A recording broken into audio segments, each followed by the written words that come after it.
Hello all. Well, this morning I got up and I went over to the PC to see what happened overnight, and there it was. It was just staring at me, and I just said, I can't believe what I'm reading. This feeling of anger and hatred and all the bad stuff came up through me when I saw this. It said on the BBC, Tony Blair said that Iraq was not his fault. I said, what?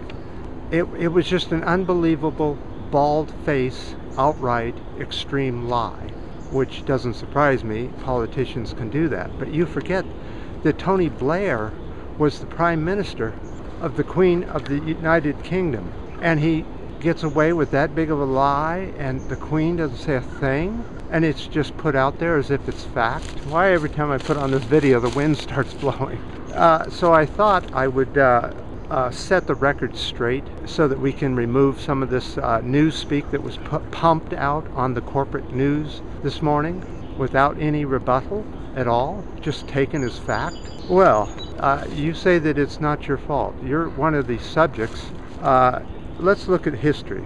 In 1932, the British government went in to Iraq, which was then called the Ottoman Empire, and made it the Kingdom of Iraq. After that, there was 3 coups up until 1979, when Saddam Hussein got into office. Now, a lot of people say that Saddam Hussein, it was directly funded by the US and the UK to fight Iran.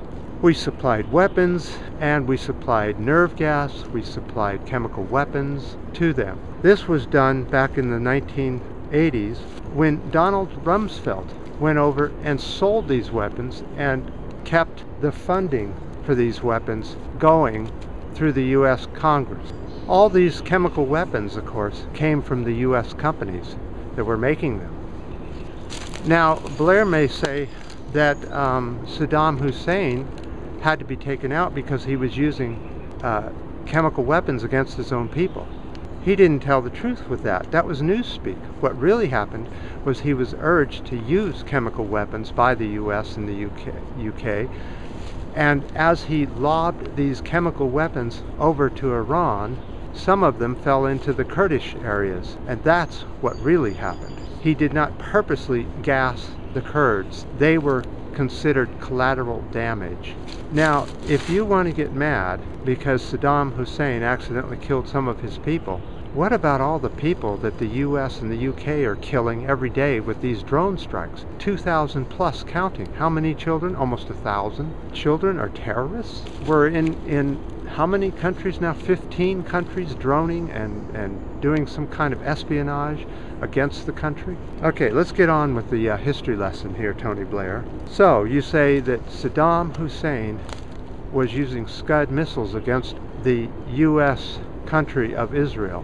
Well, that is true. He did lob a few of those Scud missiles towards Israel, and a few of them actually hit target. Unfortunately, they weren't the right target. They hit innocent people instead of the soldiers they were aiming for. But Saddam didn't start doing this until after the US invaded Iraq. And who were the allies with the US? Remember that, Blair? You may say that Saddam attacked Kuwait. Well, that's true, but he first asked to do it from the US, and the US apparently gave him permission. The reason Saddam attacked Kuwait is because the US of Kuwait was slant drilling into Iraq's oil fields and stealing Saddam's oil, which was at that time nationalized so that some of the people of Iraq got some of the oil money. He also put the oil money into schools, hospitals, and colleges, along with his lavish palaces. I'm not saying Saddam was any good, but he certainly didn't have any reason to be invaded. After the invasion and after we were told nuclear weapons at any moment, mass weapons of mass destruction, chemical weapons of mass destruction, all this garbage, yellow cake from Africa. Remember all those lies? Remember that, Blair? You fed the lies, you took part in the lies. And you say you had no part in the destruction of Iraq? I still can't believe you said that. The history's out there. What I'm want you guys to do now, if you could, this news needs to get out, the actual history. Look up some of this history, write it down in the comments. Fill this video comment section with the actual history so that Tony Blair can get it all in one place. Email it to Tony Blair.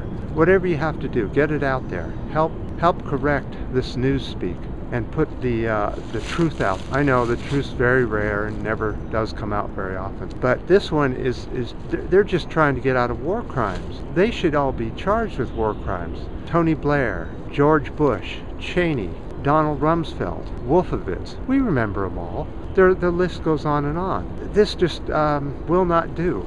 Do what you can do. Put the comments down. I appreciate your last comments. They were excellent. And your thumbs up, and spread the word however you can. If you want, make another video. Put it on here. Put the link on here, or tell me how you get there, and I'll even talk about it.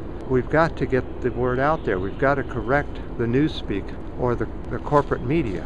What can we do? What else can we do? Get your money out of the corporate banks. New legislation is coming down throughout the world that if your bank account goes dormant for over a year, it can be taken from the government. The government has every right to come in and take it, and they are. The U.S. is just one of the latest governments talking about doing this very same thing. Make sure that you put savings into checking or something into something to make sure that that account becomes active again. But your best bet is get into a credit union or a small private bank, or maybe no banks at all, since we have this negative interest coming on where you actually have to pay them to use your money. Right.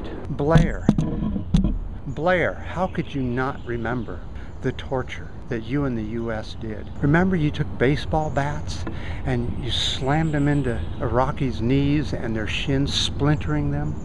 How could you figure that Iraqis who were innocent of the charge, but yet tortured and imprisoned for years, still sit in prison, still being tortured? How could you forget that? Did you forget about waterboarding? Oh yeah, waterboarding. What? Oh, I can't say enough bad about this person. And I'm not just saying it to him, but he's the one that came out with the statement. So I'm just going to really dwell on him. The corruption is just getting so thick, and the reason is because we're so addicted to this thing that we're not paying attention.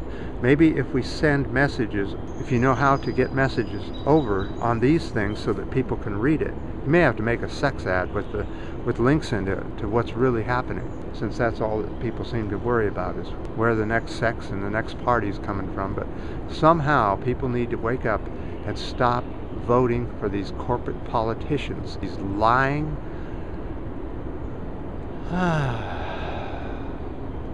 Till next time.